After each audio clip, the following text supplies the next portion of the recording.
김금혁 시사평론가와 함께합니다. 어서 오십시오. 안녕하세요. 오랜만에 팬에 복귀하셨네요. 거의 한 6개월 만인 것 같은데요. 예.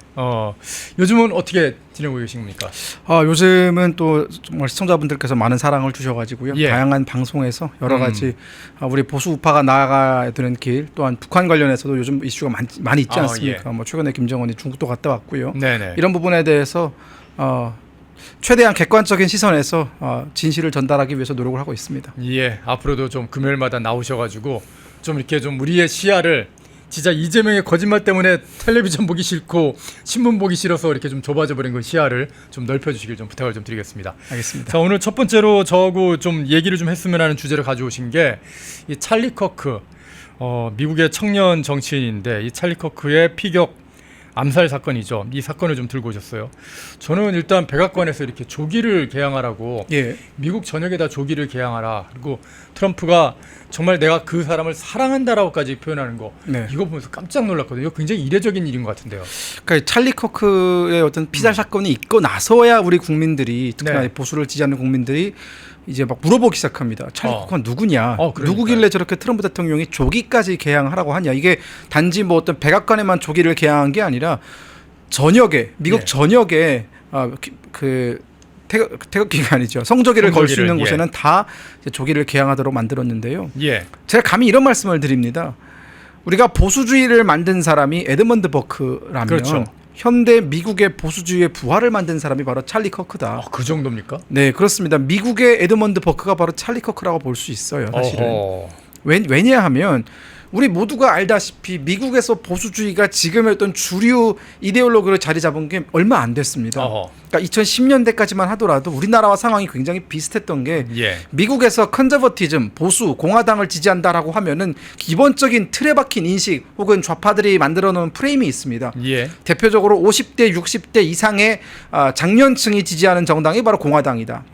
그리고 농사에 전념하거나 아니면 이런 굉장히 어떤 3D 업종에 종사하는 백인 남성들이 지지하는 정당이 공화당이다. 여기에 더해서 뭐 콜로라도주라든가 유타라든가 혹은 텍사스라든가 이런 중부 미국에서 어느 정도 생활 수준이 좀 떨어지는 이 지역에 사는 사람들이 보수를 지지한다. 이게 기본적인 틀이었거든요. 반면에 미국에서 리버럴이라고 말할 수 있는 민주당을 지지하는 사람들은 20대, 30대 뭐 대도시 위주, 이게 뭐 대학가를 다니는 사람들, 이게 전형적인 틀이었거든요. 근데 이 틀을 깨부순 사람이 바로 찰리 커크입니다. 네, 찰리 커크가 2012년부터 무려 18살의 나이에 터닝 포인트 USA라는 걸 만들어 놓고 던진 메시지가 딱 이거 하나였습니다. 젊은이들이요, 보수를 지지하는 것에 대해서 두려워하지 말아라. 자신이 보수주의자, 내가 기독교인이라는 것에 대해서 자랑스럽게 생각을 해라. 그리고 그들이 자랑스럽게 생각을 할 수 있게끔 미국 내의 그 암울했던 보수주의의 그 기반을 하나씩 닦아서 지금까지 왔고, 그 과정에서 트럼프 대통령을 만났고 벤스 부통령을 만나면서 트럼프 대통령한테 조금 부족했던 부분 2030 세대의 지지를 끌어오는데 결정적인 역할을 한 사람이거든요. 그렇기 때문에 저는 지금 트럼프 대통령 진영에서 찰리 커크에 대해서 이렇게 굉장히 깊게 애도하는 것은 자연스러운 일이다. 우리 언론에서 찰리 커크가 죽자마자 이런 표현을 씁니다. 극우. 트럼프의 측근인 극우, 뭐 청년 극우가 죽었다, 이런 얘기를 합니다. MBC만 이런 얘기를 하는 게 아니었어요. SBS도 아무것도 모르면서 극우라는 표현을 그냥 쓰더라고요. 그런 얘기를 합니다. 근데 사실 찰리 커크에 대해서 단 한 페이지라도 읽어봤으면 저런 표현을 못 써요. 왜냐하면 찰리 커크가 했던 수많은 일 중에 가장 지금도 업적으로 남는 게 뭐냐, 자신을 비판하는, 자신을 정말 욕설로 비난하는 사람들 앞에 가서 당신들의 얘기를 듣겠다라고 한 겁니다. 여기에 지금 바로 그 장면인데 prove me wrong 해가지고 이게 어떻게 보면 내가 틀렸다는 걸 좀 증명해줘. 그렇죠. 그런 네. 그러니까 대학가를 돌아다니면서 가장 리버럴하다라고 평가받는 대학을 돌아다니면서 당신들의 주장이 나는 틀렸다고 생각을 한다. 그러면 너희들도 내가 틀렸다고 생각을 할 거 아니냐. 우리 그러면 대화를 해보자. 무엇이 틀렸고 무엇이 맞는 것인지 서로 얘기를 해보자라고 하면서 끊임없이 대화를 시도합니다. 이런 사람이 어떻게 극우예요? 그러니까 대학가를 돌아다니면서 나한테 욕해도 좋고 나한테 발길질해도 좋다. 하지만 나는 당신의 얘기를 듣겠다. 그리고 우리의 생각이 얼마나 다른지 들어보고 차이를 좁힐 수 있으면 좁혀보자 라고 끊임없이 자신을 비난하는 세력에게 대화의 손길을 내밀었던 사람이고, 실제 암살당하는 그 현장도 대학생들의 목소리를 듣기 위해서 갔던 유타대 아닙니까? 그렇게 서로 다른 생각이 존립할 수 있죠. 서로가 다 다른 생각을 가질 수 있지만 그 다름을 좁히기 위해서 서로의 얘기를 들어보겠다고 했던 그 노력을 했던 사람에게 극우라는 딱지를 이렇게 쉽게 붙이는 거 정말 저는 그냥 뭐만 하면 다 극우다라고 하지 않습니까? 예. 근데 사실 극우라는 표현을 쓰는 사람들 이걸 알아야 돼요. 찰리 커크를 죽인 사람이 극좌입니다. 예. 찰리 커크를 죽인 사람, 즉 저 사람이 하는 얘기에 대해서 반박은 못하겠고 화는 나니까 폭력으로서 대응을 한 사람 극좌, 저 폭력주의자들이 바로 우리가 쓸 수 있는 극좌 세력인 거예요. 그러니까 지금 MBC가 찰리 커크를 극우라는 표현을 쓰지 않습니까? 저는 감히 MBC는 극좌라고 부르겠습니다. 당신들은 극좌 세력입니다. 여기에 대해서 지금 미국의 국무부 부장관이 지금 한국에 왔는데 여기에 대해서 또 어떻게 보면은 어떻게 보도를 제대로 안 한 사람들, 이 사람들 과연 미국에 또 올 수 있을지 그걸 좀 경고하는 그런 발언을 좀 하더라고요. 이건 사실 경고 차원이 아니에요. 뉴스를 보시면 커크 피사를 가볍게 여긴 외국인 비자는 제한 조치. 이걸 어디다 내느냐? 국무부가 영사국 비자 담당 부서에다가 직접 내린 명령입니다. 그러니까 이게 국무부를 보시면은 외교를 전담하는 부서가 있어요. 예. 그리고 비자만 전담하는 영사국이 있습니다. 이 영사국은 굉장히 권한이 세거든요. 예. 여기에 직접적으로 명령을 내려서 찰리 커크에 대해서 찰리 커크의 죽음을 조롱하거나 혹은 찰리 커크를 죽인 이 매우 비열한 이 테러 행위에 대해서 정당화하는 듯한 말을 하는 사람들을 미국에 들어오지 못하도록 해라. 혹은 미국에 있으면 쫓아내겠다라는 얘기를 했거든요. 그 말은 뭐냐? 이 찰리 커크가 가지고 있는 미국 내에서의 그 상징성과 자산성이 어마어마하다라는 거예요. 그러니까 지금 우리나라 사람들, 특히나 우리나라 사람들이 이 진보 진영에 있는 사람들이 정말 우물하는 개구리 아닙니까? 그러니까 우리나라를 중심으로 모든 걸 봐요. 근데 그렇지 않습니다. 지금 미국이라든가 이런 나라들에서 이 찰리 커크는 우리가 조롱할 수 있는 수준의 그런 죽음이 아닌 겁니다. 특히나 벤스 부통령 자체가 찰리 커크가 이제 유타에서 오늘 그 본인의 고향으로 그 시신이 옮겨졌거든요. 그랬군요. 어떤 비행기를 사용했는지 아십니까? 벤스 부통령의 전용기를 사용해서 V2 비행기를 사용해서 시신을 옮겨왔습니다. 그리고 시신을 운구하는 장면을 보면 벤스 부통령이 맨 앞에 있습니다. 그만큼 지금 국가적으로 그리고 지금 찰리 커크한테는 훈장이 내려졌습니다. 자유훈장이라고 자유명예 훈장. 미국 내에서는 시민이 받을 수 있는 군인이 아닌 시민이 받을 수 있는 최고의 훈장을 트럼프 대통령이 줬습니다. 그만큼 상징적인 사람이에요. 그러니까 미국에 갈 일이 있는 분들 좌파든 우파든 찰리 커크에 대해서는 여러분 신중하게 발언하시기 바라겠습니다. 신중하게. 미국에 이제 MBC는 취재하러 못 가고 미국에 이제 MBC 주재원 있거든요. 그 주재원은 다 철수하는 일이 벌어지는 거 아닌가 그런 생각도 해봅니다. 내 의견은 아니다라고 하겠죠. 예. 내 의견은 아니다. 내 의견이 아니라 다른 사람 의견을 인용 못할 뿐이다. 그게 과연 미국에 통할지는 모르겠습니다. 자, 그런가 하면요. 최시현 씨죠. 최시현 씨 같은 경우에는 찰리 커크 추모글을 올렸다가 막 삭제하던데 야 이게 참 저는 대한민국의 한계구나라는 그런 생각 좀 들더라고요. 찰리 커크가 평생을 했던 일이 바로 저겁니다. 다른 사람의 말할 자유를 뺏지 말라라는 거예요. 입을 막지 말라라는 거예요.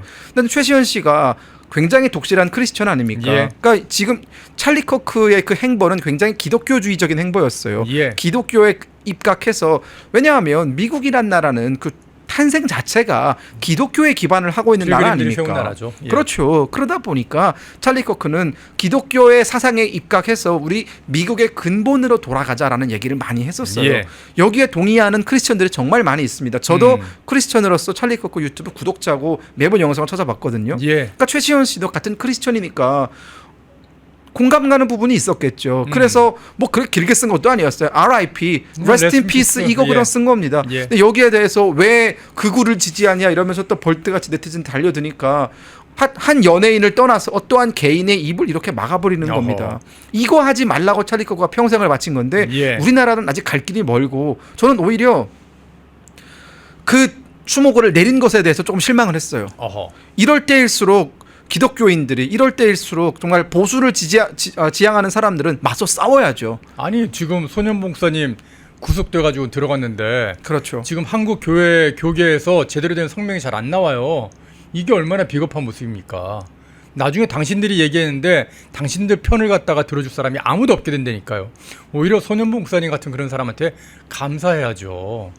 그렇죠. 그러니까 저는 이런 것들을 보면서 지금 한국의 우파들이 얼마나 위축되어 있는지를 예. 잘 보여주는 대목이에요. 찰리 커크가 했던 게 이거 아닙니까?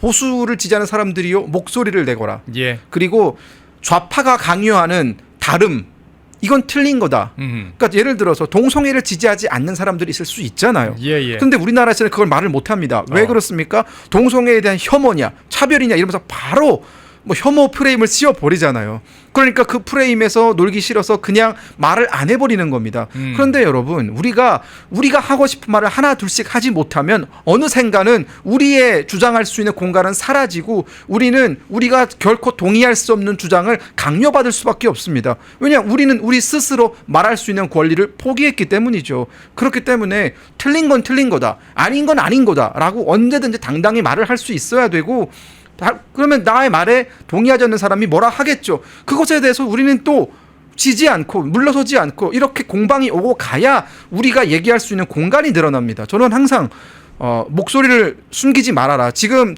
보시면은요, 우리 2030 회사원들 보면은 네. 그 스레드 같은 거 보면은요, 예. 분위기가 장난 아니에요. 예. 그러니까 익명의 공간에서는 다들 있습니다. 터져 나오고 있지 않습니까? 예. 하지만 그게 지금 제한되고 있어요. 그러니까 저는 찰리 커크의 이 정말 애석한 죽음을 계기로 한국에서 보수를 지지하는 청년들도 눈을 뜨고 이제는 좀 깨어났으면 좋겠다라는 그런 좀 바람이 있습니다.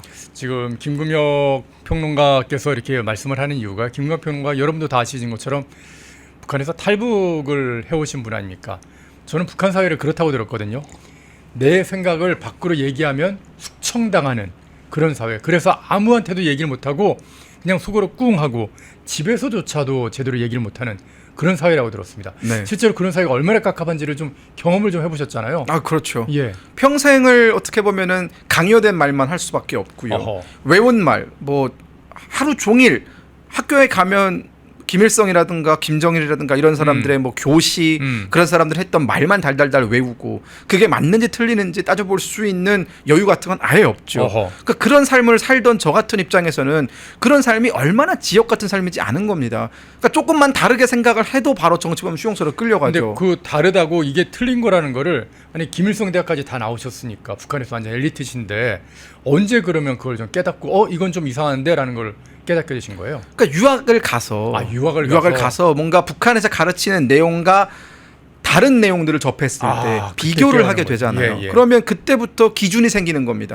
그전에는 기준 같은 건 없었죠. 교과서에 있는 내용이 하나의 기준이었고 그게 절대적인 진리였습니다. 그러나 그 절대적인 진리에 의문을 가질 수 있는 건 절대적이라고 믿었던 것이 굉장히 허무해질 때, 이것이 사실이 아닌 것 같은 생각이 들 때 다른 것들을 찾아보면서 비교를 하기 시작하면서 역사적 사실은 굉장히 멀리 다른 곳에 있었구나, 이걸 깨달으면 여러분 굉장히 큰 현타가 옵니다. 그런 현타가 오는 걸 막으려고 지금 최시원 씨의 이런 글 같은 것도 못 쓰게 지금 틀어막고, 뭐 카리나 씨가 무슨 옷 입고 나왔다고 그걸 갖다가 이렇게 공격을 하고, 좌파들이 대한민국 국민들의 이 표현 그리고 생각을 통제하려고 지금 난리를 치고 있다, 그렇게 그렇죠. 생각하면 될 것 같습니다. 네. 그런 대한민국 국민들의 이 표현의 자유나 뭐 종교의 자유나 어떤 생각의 자유를 갖다 좀 지키기 위해서 국민들과 함께 싸워줘야 될 게 보수우파 정당인데, 네. 국민의힘이 드디어 거리로 좀 나선다고 그러더라고요. 그동안 저희가 진짜 좀 거리로 빨리 좀 나서라 그렇게 얘기를 했는데 안 나섰는데, 오늘 이 거리투쟁, 장애투쟁의 발대식을 하던데요. 그 장애투쟁의 발대식의 그 시작을 김민수 최고위원이 아주 멋진 연설로 한번 보여주더라고요. 그 연설 저희가 아까 오프닝 때 잠깐 보셨는데 한번 좀 더 보시고 김금혁 평론가와 함께 계속 얘기 나눠보도록 하겠습니다. 국민의힘이 앞으로 나가지 못한다, 싸우지 못한다, 속상하신 거 알고 있습니다. 대한민국의 자유를 외치고 대한민국의 자유를 지키기 위한 한미동맹의 중요성을 외치고 공산 세력의 위기를 외치고 대한민국의 종교 탄압을 외쳤던 미국의 찰리 커크가 짧은 생을 마감했습니다. 위로의 마음, 가슴 아픈 마음을 전합니다. 여러분, 자유와 공짜가 아니라는 것을 여러분들께서 지금 이 순간 보고 있습니다.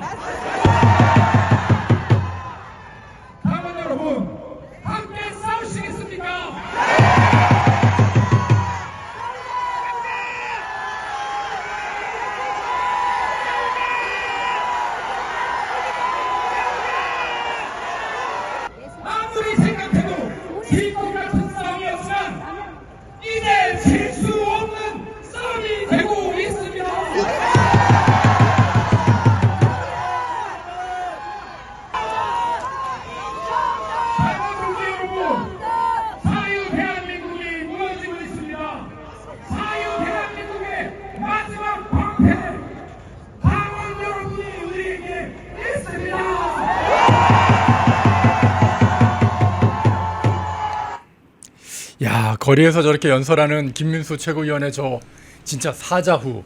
오랜만에 국민의힘의 어떤 투쟁의 모습을 보는 것 같은데 먼저 이렇게 거리를 나온 국민의힘 어떻게 평가하시는지요? 저는 아주 긍정적으로 평가를 합니다. 그 말은 국민의힘이 이제야 좀 제대로 민주당과 상대하는 법을 알았다라는 생각이 드는 것이요. 지금 국민의힘은 소수 야당이지 않습니까?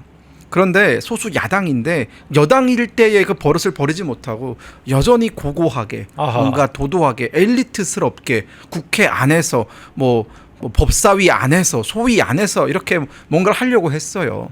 그리고 기성 언론이 모든 걸 다 갖춘 레거시 언론의 카메라 앵글이 다 있는 곳에서 목소리를 내고 이것이 그들이 싸우는 방식이었거든요. 하지만 우리 시청자분들도 잘 아시겠지만 레거시 언론이 얼마나 지금 왜곡되어 있습니까? 완전히 기울어졌죠. 예. 아니 SBS조차도 찰리 코크를 극우라고 매도하는 판에 지금 제가 감히 말씀드리건데 어느 레거시 언론 하나 지금 제대로 된 어떤 언론 기조를 가지고 보도를 하는 곳이 없습니다. 예. 굉장히 기울어져 있고 굉장히 권력 앞에 무슨 바람말 등 다 들어 누웠어요. 그렇기 때문에 우리가 이제 국민들 앞에 국민의힘이 어떤 정당이고 어떤 노선을 가지고 있고 어떻게 싸우고 이재명 정부 잘못은 무엇이고 이런 것들을 얘기하기 위해서는 언론이 기성 언론이 깔아준 판이 아니라 국민과 직접 얼굴과 얼굴을 맞대고 그들한테 우리의 목소리를 전달을 할 수 있어야 되는 겁니다. 그래야 우리가 이길 수 있는 거예요. 야당이 소수 야당이 살아남으려면 처절하게 싸워야 됩니다. 국민들한테 인정을 받아야 돼요. 아, 저 당은 저렇게 싸우는구나. 저렇게 처절하고 정말 이 순간이 마지막인 것처럼 싸우는구나. 그래야 국민들이 우리한테 마음을 돌리고 그래 저렇게 싸우는 사람들한테 우리가 조금 힘을 보태주자 이게 나오지. 그게 아니라 저 당은 야당인데 여전히 백성 믿고 떵떵거리면서 자기들 잘난 맛에 사네 이러면 고가워서라도 우리한테 표를 주지 않습니다. 예. 지금 저는 이 집회가 여의도에서 진행되지 않았습니까? 예. 물론 이 스타트가 여의도에서 진행되는 점이 의미가 있다는 생각이 들어요. 여의도 밖을 나가야 됩니다. 우리가 성공하려면 여의도 안에서 여의도 문법 안에 갇히는 것이 아니라 여의도 밖을 나가서 수많은 사람들과 연대해야 됩니다. 국민의힘 당원들만 가지고 시위할 수 없습니다. 광화문 세력 우리가 그들과도 힘을 합쳐야 되고요. 정말 자유대학 우리 청년들이 지금 몇 달 동안 정말 힘겹게 싸우고 있지 않습니까? 그들과도 연대를 해야 됩니다. 저 사람들은 광화문이라서 안 되고 저 사람들은 뭐 안 되고 저 사람들은 언론이 극우라고 부르니까 야 우리가 어떻게 극우랑 같이 노냐 이런 식으로 배제하고 이런 식으로 우리 안에서 갈라치게 하면 남는 게 없습니다. 이건 정말 이재명 정부를 도와주는 거예요. 생각의 차이가 있다 하더라도 조금 우리가 갈등이 있다 하더라도 지금은 이재명의 독재를 막아 세우기 위해서 내란 재판 특별부라는 희대의 사법부를 희롱하고 사법부를 무너뜨리는 그런 독재 법안을 막기 위해서라도 우리가 이제는 하나로 뭉쳐서 싸울 때가 되었다. 제발 좀 싸우는 모습을 보여줬으면 좋겠고 하나 더 붙인다면 또 마냥 그냥 머리 들밀고 싸우는 거 이것도 별로 좋지 않아요. 예. 전략적으로 정말 뛰어나게 싸워야 됩니다. 어떤 부분을 좀 해야지 확실하게 여론을 얻을 수 찰리 있을까요? 커크가 보여준 바가 있지 않습니까? 아. 국민의힘은 이젠 젊은 세대를 전면에 내세워야 돼요. 어허. 자유대학 청년들이 지금 명동을 휩쓸고 있고 처음에는 아무도 그들을 들여다보지 않았지만 중국도 이제는 자유대학 청년들에 대해서 매우 불편한 심기를 보여주고 있고 이재명 대통령도 뭐라고 합니까? 그런 폭력 뭐라고 했죠? 깽판 시위 이런 얘기하지 않았습니까? 그만큼 이제는 그들한테 자유대학이 외치는 소리가 불편하게 들리고 있다라는 거예요. 예. 그 말은 자유대학이 외치는 소리가 청년들한테 전파가 되고 있다는 것이거든요. 그렇기 때문에 국민의힘이 시위 장외 집회 성공하기 위해서는 이재명 정부에 대해서 강한 불만 그리고 이재명 정부 때문에 일자리가 막히고 취업이 어려워지고 정말 앞으로 국민연금 이런 것 때문에 어려워지고 노란봉투법 때문에 어려워진 청년들을 앞에 내세워서 그들의 실질적인 목소리를 들어야 됩니다. 정치적인 구호 좋죠. 그러나 일상생활에서 이재명 때문에 내가 이렇게 불편하고 이재명 때문에 이렇게 앞길이 막혔다라고 주장하는 사람들이 나와서 일상생활에서 일어나고 있는 불편한 점들을 호소했을 때 그게 엄청난 소구력을 갖고 공감들을 불러일으킬 수 있다. 그런 말씀을 좀 드리겠습니다. 그 찰리 코크가 한 것처럼 진짜 천막 하나 쳐놓고 그 밑에서 내가 틀렸다는 걸 좀 증명해 주세요. 내가 이재명 정부를 갖다 비판하는 게 맞다. 저는 그렇게 생각하는데 이재명 정부가 그럼 옳다는 거를 내게 증명해 주세요. 그런 거 하나 붙여놓고 국민들하고 한번 토론을 좀 해봤으면 좋겠다. 그런 생각도 좀 해봅니다. 아 좋죠. 예. 저는 지금까지 보수가요. 네. 전 국민적인 공감대를 얻지 못하는 이유는 단 하나입니다. 이것도 제가 찰리 커크의 정말 유명한 명언을 인용하겠습니다. 보수가 성공하지 못하는 건 따뜻한 곳에 있어서 그래요. 아. 거칠고 투박하고 불편한 곳에 가서 그들의 얘기를 듣고 한 명이라도 설득하기 위해서 노력을 했다면 지금의 상황은 오지 않았을 겁니다. 찰리 커크가 얼마 전에 한국에 왔잖아요. 이런 말을 했습니다. 선거장에 내 친구 5명의 손을 잡고 가는 날에 우리는 승리할 것이다. 아하. 똑같은 거예요. 나 혼자 보수를 지지하는 것이 아니라 내 주변에 그동안 보수를 지지하지 않았던 사람의 손 5명만 잡고 우리가 선거장에 가서 보수를 투표할 수 있다면 우리는 역사를 쓸 것이다라는 얘기를 합니다. 지금까지 국민의힘은 따뜻한 곳에 있었어요. TK, PK 어차피 공천 받으면 공천이 확정이 되고 당선이 되는 곳에서 안방에 있었습니다. 국민의힘이 정말 처절하게 살아남고 보수가 국민으로부터 정말 다양한 국민의 사랑을 받는 그런 수권 정당이 되기 위해서는 그런 따뜻한 곳을 박차고 일어나서 가장 차갑고 가장 어려운 곳에 가서 비바람 맞으면서 국민과 얼굴을 맞대고 얘기를 할 수 있어야 됩니다. 왜 우리가 내란 정당이 아닌지 이런 얘기를 할 수 있어야 됩니다. 호남에 가서 그렇죠. 광주 한복판에서 얘기하고 광주 한복판에 가서 얘기를 할 수 있어야 돼요. 우리 광주에서 세계로 교회가 예. 그 집회 한번 하지 않았습니까? 예. 그거 저는 정말 좋았다는 생각이 들어요. 우리가 광주 어차피 민주당 찍는 곳이니까 안 가 이런 생각을 버려야 됩니다. 한 사람이라도 설득할 수 있다면 우리는 그곳에 가야 돼요. 오늘 김금혁 평론가의 말씀에 대해서 공감하는 댓글이 굉장히 많이 올라오고 있습니다. 예.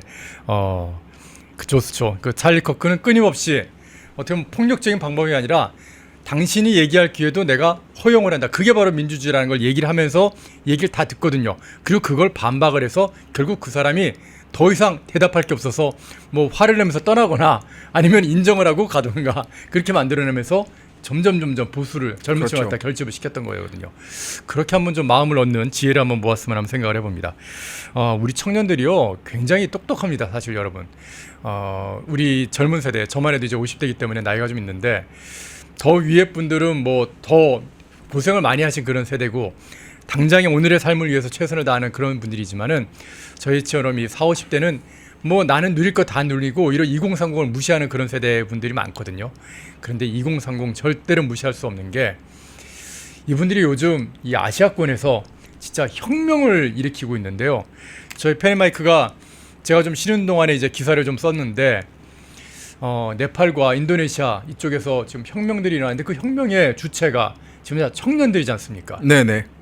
네팔과 인도네시아뿐만이 아니죠. 사실 2022년으로 시계를 좀 돌리면 가장 먼저 일어났던 게 스리랑카입니다. 아, 그렇죠. 네, 스리랑카, 그다음에 방글라데시, 그다음 인도네시아, 이제는 네팔까지 그 화마가 다 왔습니다. 동쪽으로 지금 전진하고 있네요. 그렇죠. 근데 이 4개 나라를 우리가 주목을 해야 되는 이유가 자, 스리랑카, 방글라데시, 네팔, 인도네시아 이 4개 나라들은 중국이 본인들의 1대1로 사업을 확장시키기 위해서 중점 국가로 집었던 나라들입니다. 맞습니다. 그렇기 때문에 이 4개 나라의 정부들은 전부 다 친중 정권들이었어요. 네, 친중 정권들이고 독재 정권들이었습니다. 물론 인도네시아는 좀 다르죠. 인도네시아는 뭐 독재라고 보긴 어렵지만 어쨌든 친중 권위주의 정권인 건 맞습니다. 그런데 이 나라들이 지금 다 무너졌어요. 누구에 의해서? 10대, 20대에 의해서 무너지고 있습니다. 여기에 10대가 참여하고 있다는 MZ들에 나서서 하는 게 아니라 젠지가 나서고 있다라는 말을 우리가 좀 주목을 해야 되는데 스리랑카 같은 경우에는 기가 막혀요. 여기도 정말. 여기도 한 가문이 지금 북한 같은 경우에는 김씨 일가가 최고 지도부만 가지고 있잖아요. 스리랑카는 한 가문이 모든 권력을 거의 다 가지고 있습니다. 대통령, 총리, 뭐 장관, 뭐 국방장관 이것들 다 한 가문이 가지고 운영을 하던 나라가 바로 스리랑카거든요. 이 나라에서 더 이상 독재는 우리가 허용할 수 없다. 당신들의 어떤 그 가문의 독재 때문에 스리랑카가 이렇게 어려워졌다라고 하면서 막 폭동이 들고 일어났거든요. 방글라데시도 마찬가지입니다. 방글라데시도 끊임없는 부패, 중국과 결탁한 그 독재 정권의 끊임없는 부패, 자기들끼리만 잘 살고 정말 엄청나게 치솟는 청년 그 실업률 이것 때문에 청년들이 결국은 버티지 못하고 들고 일어났습니다. 인도네시아는 왜 일어났습니까? 국회의원들이 국민들의 삶은 정말 어려운데 자기들 주거비 올리겠다고 200배를 올리지 않았습니까? 주택 수당을 우리나라로 치면 한 3천만 원씩 받아간 겁니다. 네. 한 달에. 한 달에. 1년이 아닙니다. 한 달에 3천만 원씩을 받아갔어요. 그걸 일일로 따지면은 그 사람들은 하루에 버는 돈이 일반 인도네시아 국민의 300배라고 해요. 그러니까요. 그러니까 국회의원의 이건 정말 어마어마한 특권 아닙니까? 그리고 이 특권이 통과됐던 날 국회의원들은 춤을 췄어요. 이게 한 틱톡 영상으로 퍼지면서 인도네시아가 완전히 뒤집어졌거든요. 예. 자, 이제 네팔 차례입니다. 네팔도 친중 공산당 정부입니다. 심지어 여기는. 예. 여기는 공산 독재 국가입니다. 근데 이 공산 독재 국가가 결국은 이 10대, 20대들에서 무너지고 있는데 그 인도네시아에서 시작된 그 청년들의 어떤 여러 가지 그 운동이 네팔로 넘어올 기미가 보이니까 네팔이 모든 SNS를 끊어버립니다. 그런 짓을 하더라고요. 예, 23개에 달하는 SNS, 뭐 인스타그램, 예, 예. 유튜브, 페이스북 다 끊어버립니다. 그러니까 여기에 한국에서 청년들이 왜 우리의 들을 수 있는 자유를 억압하느냐라고 하면서 들고 일어나서 지금 지금 네팔도 정권이 무너졌죠. 예. 무너지고 다 뭐 장관들은 뭐 여러분 영상 보셔 아시겠지만 얻어맞고 있고요. 일부 더러는 뭐 정말 참혹한 그런 광경까지도 예. 지금 목격을 하고 있는 겁니다. 이 현상들의 핵심은 뭐냐? 10대, 20대를 중심으로 더 이상의 어떤 부패와 더 이상의 권력, 그 독점이라든가 이런 것들을 허용하지 않는 움직임이 아시아권에서 드디어 일어났다. 보통 우리가 이런 권력 독점에 대항하고 여러 가지 사회적 불평등에 대항하는 움직임은 유럽을 중심으로 일어났습니다. 그 전에는 그랬죠. 예, 뭐 유로마이단이라든가 뭐 오렌지 혁명이라든가 이런 것들을 보면은 뭐 튀니지라든가 혹은 이제 유럽을 통해서 그런 것들이 많이 일어났는데 이것이 드디어 아시아 권위주의 독재 국가들에 전해졌고 이 네 국가의 공통점은 하필이면 중국이 매우 중요하게 생각하는 중점 국가들, 중국과 결탁한 정치인들이 드글드글한 나라에서 이제는 우리가 중국의 지배를 받지 않겠다라고 청년들이 일어난 거거든요. 사람들이 네팔에서도 대놓고 그런 얘기를 해요. 이제 중국 정말 지긋지긋하다. 이거 아까 그 전에 뉴스를 좀 보여주시면, 예. 네, 홍콩의 차이나 포스트가 이제 사우스 차이나 포스트가 얘기한 겁니다. 그러니까 중국이 지금 굉장히 신경 쓴다는 거예요. 네팔은 굉장히 전략적인 스트레지c 파트너 아닙니까? 전략적인 파트너인데 이 전략적인 파트너인 네팔의 이 위기가 고조되는 것에 대해서 중국은 매우 심각하게 본다라는 거예요. 근데 그 말은 네팔의 청년들이 중국의 간섭에 대해서 이제는 환멸을 느낀다라는 것이죠. 자, 다음 어디겠습니까? 저는 이 운동이 우리나라에도 오기를 바랍니다. 청년들을 중심으로 이제는 우리가 중국의 대한민국 정치에 대한 개입, 중국의 대한민국 경제에 대한 개입에 대해서 경각심을 가질 때가 되었다. 정말 물론 우리나라도 뭐 청년들 좀 이렇게 다 들고 일어나 한번 들고 부셨으면 이런 얘기를 하는 게 아닙니다. 예. 저는 폭력을 동반한 시위에 대해서는 여전히 우리가 신중해야 된다 생각을 하는 편입니다. 그러나 청년들이 왜 들고 일어났는지, 정말 이 아시아권의 청년들이 무엇을 목표로 저렇게 처절하게 싸우고 있는지 이런 목소리가 우리나라에 전해졌으면 좋겠다. 정말 신기한 게 우리나라 언론이 중국 얘기는 쏙 빼고 얘기를 해요. 그러니까요. 중국 때문에 일어난 일들인데 이걸 갖다가 보도를 어떤 식으로 명동에서 이 시위를 무슨 식으로 보도하냐면요. 명동 상인들이 손해를 본다. 명동 상인들을 위해서 시위를 멈춰야 된다. 뭐 이런 식으로 보도를 하더라고요. 그러니까 중국 관광객들이 오는데 이런 얘기 아닙니까? 중국 관광객의 기분이 나빠질 수 있으니 시위를 하지 말아라. 중국 관광객의 기분을 우리가 보호해줘야 된다. 뭐 이거 아닙니까? 예. 그러니까 어느 나라 언론이에요, 이게. 저는 굉장히 문제가 많다라는 생각이 들었고요. 자유대학 청년들이 하고 있는 얘기는 단순합니다. 중국의 예. 정치 개입을 멈춰라라는 거예요. 예. 중국이 지금 지속적으로 정치 개입을 하고 있고 그 우리한테 싱하이밍이죠. 싱하이밍. 예. 그 주한 중국 대사. 주한 중국 대사. 예. 그 사람요. 중국에서 서열이 한 70위권에 있는 사람이에요. 엄청났습니다. 네. 중국 서열 70위권. 중국에서는 별로 보이지도 않는 사람한테 우리나라 권력기관들이 다 머리를 조아리고 있고 그 사람이 시위에서 한마디 하니까 대통령이 국무회의에서 그 시위를 콕 집어서 그렇게 얘기를 한다?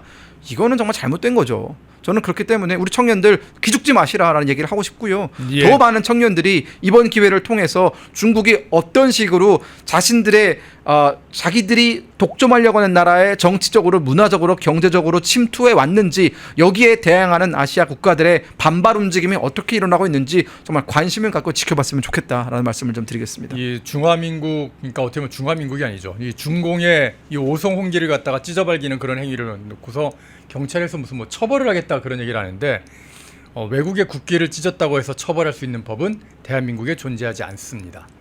태극기를 찢으면 처벌을 되는데 태극기를 불태운 사람조차도 그 세월호 시위 때 태극기를 불태운 청년이 하나 있었는데 네. 그 친구조차도 이번에 무죄가 나왔어요. 국기를 갖다 훼손한다고 해서 뭐 처벌을 하고 뭐 감옥에다 집어넣고 그런 거 대한민국 존재하지 않거든요. 경찰이 만약 그렇게 한다면 당신들은 그걸 가지고 어떤 월권을 하고 직권을 남용하는 거라서 오히려 당신이 고발당할 수 있으니까 경찰들도 그거는 정말 진짜 조심해 주기를 바라겠고요. 우리 청년들 진짜 기죽지 말고 끝까지 대한민국을 위해서 찰리 커크, 내가 찰리 커크다라는 그런 마음으로 좀 싸워줬으면 생각 좀 가져옵니다. 저희 펜앤마이크에서 이 명동에서 투쟁하고 있는, 또 명동에서 집회하고 있는 많은 우리 청년들, 저희 박순종 기자가 현장, 이것도 박순종 기자 현장에서 찍어가지고 지금 보내온 그런 사진들이거든요. 기사들이 많이 있습니다. 저희 펜앤마이크 홈페이지 www.pennmik.com 들어오셔가지고요. 관련 기사들도 좀 많이 봐주시고, 또 그 관련 펜앤마이크 홈페이지를 즐겨찾기로 좀 이렇게 딱 해주셔가지고 많이 좀 봐주시기를 좀 부탁을 드리겠습니다. 김금혁 평론가께서 말씀하시는 동안에 또 후원도 많이 해주셨는데 문수경님, 닐리리님 후원해 주셨는데 감사의 말씀드리겠습니다. 김금혁 평론가께서 이렇게 말씀을 워낙에 잘하시기 때문에 제가 중간에 흐름을 끊을 것 같아서 중간에는 좀 소개를 못 해드렸다는 점도 양해해 주시길 부탁을 드리겠습니다. 자, 김금혁 평론가와 함께 대한민국의 보수가 이젠 일어나야 될 거다 하는 그런 말씀들을 한번 쭉 한번 들어봤습니다. 오늘 말씀 잘 들었습니다. 감사합니다. 펜앤마이크 TV에서 추석 선물 특가 상품을 준비했습니다. 첫 번째 혜택, 18종 비타민과 미네랄을 한 번에 충족시키는 멀티비타민 1개월분 한 박스에 14,000원, 3개월분 3박스에 36,000원. 두 번째 혜택, 최상위 등급 녹용과 상황버섯 16가지 전통 원료로 정성껏 달인 녹용 상황진에 한 박스에 99,000원, 두 박스에 16만원. 세 번째 혜택, 최상위 등급 녹용을 한 알 한 알 빚어낸 녹용보가만 한 박스에 16만원, 두 박스에 29만원. 펜앤마이크 구독자 전용 댓글 상단 할인 링크에서 구매 가능합니다. 전화문의는 1661-6915, 전화문의는 1661-6915. 펜앤마이크 TV와 풍성한 한가위 보내세요. 펜앤마이크에서 추천하는 영상도 보고 가세요. 다른 영상도 즐기시려면 구독 버튼을 꼭 눌러주세요.